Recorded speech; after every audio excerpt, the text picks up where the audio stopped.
Hello everyone, welcome to Oliveboard. आज हमारा topic wise computer awareness free week है। उसका क्या है, आज लास्ट डे है, यानी कि लास्ट लेक्चर है। पहले 6 लेक्चर आ चुके हैं, आज है 7th। तो आई होप आपको ये वीडियोस अच्छी लगी होंगी, आपके लिए हेल्पफुल रही होंगी। अगर आपको इससे थोड़ी भी हेल्प मिली है तो लाइक शेयर सब्सक्राइब ज़रूर करें एंड अपने जो दोस्त हैं उनके साथ भी शेयर करें ताकि उनको भी थोड़ी हेल्प मिले। आज का जो लेक्चर है वो क्या है, मिसलेनियस रखा है मैंने, सब मिक्स रखा है ताकि आपको थोड़ा आइडिया हो कि किस टाइप के क्वेश्चन पूछे जा सकते हैं। स्टार्ट करते हैं। फर्स्ट क्वेश्चन क्या है कि यानी piece of data can be written in a constant time regardless of its physical location और वेदर और not it is related to the previous piece of data using which of the following. C, जो RAM होती है, मैंने आपको मेरी previous lectures में बताया कि रैम क्या है, रैंडम एक्सेस मेमोरी होती है, जिसकी फुल मतलब जो फुल फॉर्म है इसकी।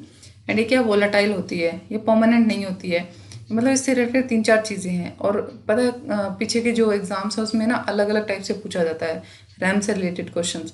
तो ये क्या है, रीड और राइट दोनों चीज़ें कर सकते हैं। ये टेम्पररी होती है, परमानेंट नहीं होती है, लेकिन ये बहुत क्विक एंड फास्ट होती है। ठीक है, प्रोसेसर के लिए बहुत ईजी होता है इससे इन्फॉर्मेशन कलेक्ट करना। रैम बहुत इंपॉर्टेंट है, आप अच्छे से पढ़ के जाइएगा रैम को। एंड इसकी डिटेल मैंने देखी यहाँ पे, आप इसकी जो क्या है पढ़ सकते हैं, जो नोट दिया मैंने, राइट। रैंडम एक्सेस मेमोरी क्या होता है, computer memory which is use to store the working data and machine code, right. And मतलब हम जब यूज़ कर रहे हैं ना उस टाइम की बात है, क्योंकि अगर आप कंप्यूटर या चीज़ ऑफ हो जाती है तो उसके बाद वो मेमोरी लाइक वो चीज़ जो डाटा आप यूज़ कर रहे थे वो नहीं मिलेगा आपको। ठीक है, अगर आपने सेव नहीं किया है तो मतलब ये परमानेंट है, ये आप जब काम कर रहे हो तब तक ये वैलिड होती है, उसके बाद ये स्टोर नहीं करती है डाटा को, वो रोम करती है, राइट। तो इससे आप अच्छे से पढ़ लीजिएगा। मेमोरी से रिलेटेड आपको हर चीज़ पढ़नी है अच्छे से, क्योंकि काफ़ी क्वेश्चंस पूछते हैं वो।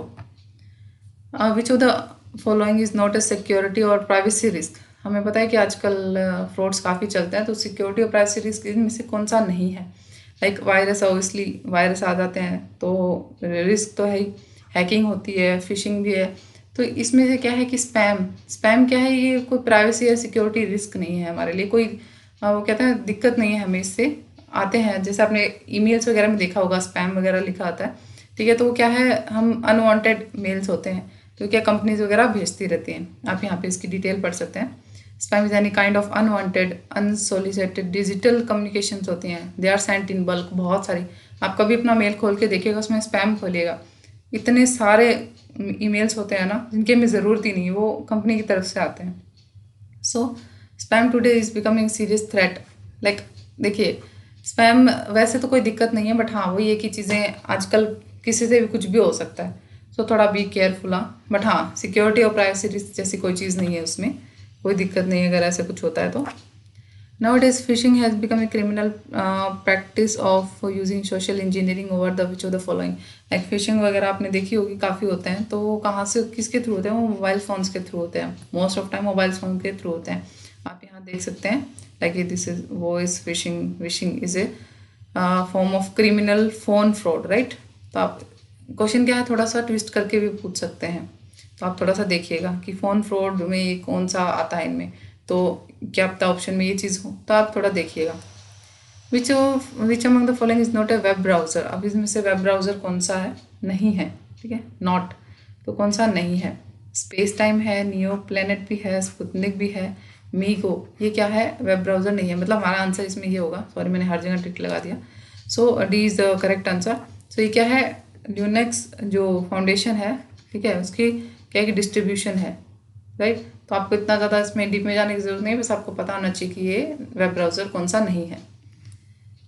इसके बाद है which of the following are part of the logical operation of the computer. जैसे हमें पता है कि जो कंप्यूटर होता है वो अर्थमेटिक और लॉजिकल दोनों एक्शन परफॉर्म करता है। तो उसमें से जो लॉजिकल ऑपरेशन है वो किन को बोलते हैं, तो ये जो less than, greater than, equal to होता है ना, ये लॉजिकल ऑपरेशंस होता है, राइट। तो यहाँ पे आप इसमें से 2 क्वेश्चन बन सकते हैं कि कंप्यूटर कौन से एक्शन परफॉर्म करता है, तो क्या है, लॉजिकल और अर्थमेटिक ऑपरेशंस, राइट। देखिए यहाँ पे आ भी गया है कि what kind of operations can computer carry out, तो क्या है, अर्थमेटिक और लॉजिकल। आप यहाँ पे देख लीजिए इसकी detail. Which of the following is the processing unit of the computer, ये तो सबको पता ही होगा, CPU से रिलेटेड क्वेश्चन आ भी जाते हैं कई बार। तो सेंट्रल प्रोसेसिंग यूनिट क्या है, CPU। इसकी फुल फॉर्म भी पूछी जाती है, देख लेना। वैसे मैंने काफ़ी पहले बताया, जब एब्रीवेशन वाला चैप्टर है उसमें मैंने फुल फॉर्म्स बताई हैं। तो अगर आपने वो देखा है तो कोई दिक्कत नहीं है, आपको इसलिए आता होगा। How are the four main components of a computer interconnected internally. ठीक है, तो क्या है, जैसे कंपोनेंट्स होते हैं आउटपुट इनपुट आउटपुट डिवाइसेस या जो सिस्टम है, तो वो कैसे कनेक्ट होते हैं, वो क्या है बसेस के थ्रू कनेक्ट होते हैं, मतलब उनकी लैंग्वेज में बस बोलते हैं उस चीज़ को। ठीक है, ऐसे मत सोचिएगा कि वो जो हम यूज़ करते हैं व्हीकल बस वो है, नहीं, कंप्यूटर लैंग्वेज में बोलते हैं। A general purpose computer has four components like the arithmetic logical unit, control unit, memory and input output device. These are part interconnected किससे होते हैं, बसेस के थ्रू होते हैं। In each of computer part, there are many trillions of electrical circuits which can be turned on or off with the help of an electronic switch. How are these arranged? So हमें पता है कि circuits में बहुत सारे जो computer के parts हैं उसके अंदर बहुत सारे सर्किट्स यूज होते हैं। ठीक है, इलेक्ट्रिकल सर्किट्स, वो कैसे कनेक्ट होते हैं, तो वो क्या है लॉजिक गेट्स के थ्रू कनेक्ट होते हैं। अगर आप साइंस बैकग्राउंड से हैं तो आपने पढ़ा होगा, लॉजिक गेट्स के अलग से चैप्टर आता है। सो यहाँ आपको ज़रूरत नहीं, बट आपको पता होना चाहिए लॉजिक गेट्स होते हैं। सो लॉजिक गेट्स के थ्रू क्या है कनेक्ट होते हैं, देख लीजिएगा आप। What kind of information each of electrical circuit represent. अब हमें पता है कि वैसे भी कंप्यूटर तो बाइनरी ऑपरेशन ही फॉलो करता है। ठीक है, तो आपको देखने की ज़रूरत ही नहीं है। तो क्या है, बाइनरी इन्फॉर्मेशन होती है जो 1 और 0 की फॉर्म में है। ठीक है, उसको एग्जीक्यूट करता है।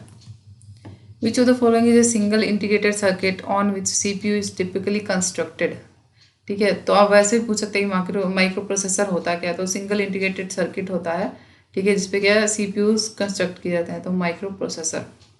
ट्विस्ट करके भी पूछ सकते हैं, राइट, वो डेफिनेशन दे देंगे, फिर पूछ लेंगे कि वो चीज़ क्या है, या फिर माइक्रो प्रोसेसर लिख देंगे और नीचे ऑप्शंस में क्या है डेफिनेशन होंगी उसकी, कि माइक्रो प्रोसेसर इनमें से क्या है या क्या चीज़ फॉलो करता है या क्या होता है, राइट। तो कैसे भी ट्विस्ट कर सकते हैं, यही पूछे जाते हैं, एक ही क्वेश्चन को 2-3 तरह से पूछ लेते हैं वो, और फिर हमें लगता है कि क्या पूछा है इन्होंने, राइट, क्योंकि हमने अच्छे से नहीं पढ़ा होता इसीलिए। तो अच्छे से पढ़ के जाइएगा, तो आपको डरने की ज़रूरत नहीं है। अब EDVAC जो कंप्यूटर है, ठीक है, इलेक्ट्रॉनिक कंप्यूटर है, इसकी फुल फॉर्म पूछी है इन्होंने। ठीक है, तो क्या है, electronic discrete variable automatic computer, right. तो थोड़ा सा देखिएगा क्योंकि वेरिएबल ऑटोमेटिक सब में आ रहा है, बस आगे वाला भी सेम है, बस बीच वाले जो है ना D वाले, ये थोड़े से अलग हैं, तो आपको थोड़ा सा ध्यान रखना पड़ेगा कहीं जल्दबाजी में आप क्या है गलत लगा दो, राइट। तो यह डिस्क्रीट है। हो सकता है कि इसकी ये देते हो पूछ ले कि V का मतलब क्या है, राइट, तो अच्छे से याद कर लेना, यहाँ पे इसकी पूरी डिटेल है। Which of the following system is also known as decks note. ठीक है, डेक्स नोट किसे बोलते हैं, मतलब नोन एज, हाँ, डेक्स नोट कौन सी फॉर्म है ये, तो DTR कंप्यूटर को बोलते हैं डेक्स नोट। ये क्या होता है कि DTR की फुल फॉर्म भी पूछी जा सकती है, एब्रिविएशन में आ सकती है, एक्रोनिम एब्रिविएशन में डेस्कटॉप रिप्लेसमेंट कंप्यूटर बोलते हैं ये। इसको डेक्स नोट बोला जाता है क्योंकि कॉम्बिनेशन है डेस्कटॉप का और नोटबुक का, इसलिए दोनों का मिक्स करके डेक्स note. A device which is not connected to the CPU is known as which of the following। जो CPU से कनेक्ट नहीं है उसको क्या है, हम क्या बोलेंगे, ऑफलाइन डिवाइसेस बोलेंगे। विच of the following define the meaning of RAM. अब देखिए मैंने बोला था कि रैम से रिलेटेड काफ़ी क्वेश्चंस आते हैं, तो यहाँ पे देखिए अलग अलग तरीके से पूछे जाते हैं वो। तो रैम में देखिए, it is a memory which only be read and, या फिर both read and write, written या राइट। ठीक है, which is use for permanent storage और which can only be written. अब देखिए परमानेंट स्टोरेज तो हो ही नहीं सकता, हमें तो पहले ही पता है, एंड हमने कहा कि इसमें रीड और राइट दोनों ऑप्शंस होते हैं, तो आप सिर्फ ओनली लिखा है ना यहाँ पे, तो ओनली राइट या ओनली रीड तो हो ही नहीं सकता, राइट। तो ये क्या है, रीड एंड राइट बोथ, दोनों होता है ये। यहाँ पे आप देख सकते हैं इसकी पूरी इंफॉर्मेशन है। तो नेक्स्ट है what is definition of A nibble, right, जैसे मैंने आपको लास्ट मेरी वीडियोस में बताया था कि KB मेगाबाइट गीगाबाइट, राइट, उसके बारे में पूछा था, उसमें कितने KB होते हैं, MB होते हैं, तो आपको याद रखना है ये। तो यहाँ पे एक और चीज़ आ गई है निबल की। निबल क्या होता है, निबल में क्या चीज़ होती है, तो क्या होता है, ग्रुप ऑफ 4 बिट्स होता है निबल, या ग्रुप ऑफ 4 बिट्स है उसको क्या बोलेंगे, हम निबल बोलेंगे। देखिए यहाँ पे उसके बाद है which of the following Microsoft application is use to create a budget. ठीक है, बजट जैसी चीज़ें करने के लिए कौन सा जो माइक्रोसॉफ्ट एप्लीकेशन है कौन सी यूज़ होती है, तो वो होती है माइक्रोसॉफ्ट एक्सेल, राइट। जैसे हम PPT के लिए पावर पॉइंट वगैरह यूज़ करते हैं, तो ये अलग अलग माइक्रोसॉफ्ट की एप्लीकेशंस हैं, एंड इसके अकॉर्डिंग इसकी शॉर्टकट कीज़ भी होती हैं सबकी अलग अलग, जो मेरी लास्ट वीडियो में मैंने बताया था, तो आप देख सकते हैं उसको। सो नेक्स्ट क्वेश्चन क्या है, which of this network usually have all the computer connected to a hub, right. तो जो नेटवर्क हैं वो एक हब से कनेक्टेड होते हैं, जिसमें क्या है, we all the computers connect हैं, तो उसको क्या बोलेंगे हम, वो बोलेंगे हम स्टार टोपोलॉजी जो होती है ना वो। देखिए in star topology all the computers are connected to a single hub through a cable. This hub is the central node and all other nodes are connected to the central node, right? So ये सब like star की form में होते हैं, जब connect होते हैं star की फॉर्म बनाते हैं। What is the address given to each computer on the internet known as, तो ये इंपॉर्टेंट है काफ़ी। ये क्या होता है, आईपी एड्रेस होता है। एंड जो इंटरनेट वाला मेरा लेक्चर है, आई थिंक सेकंड होना चाहिए, सो अब चेक कर लीजिए कौन सा लेक्चर है, तो उसमें मैंने आईपी एड्रेस के बारे में अच्छे से बताया है एंड इम्पॉर्टेंट है काफ़ी।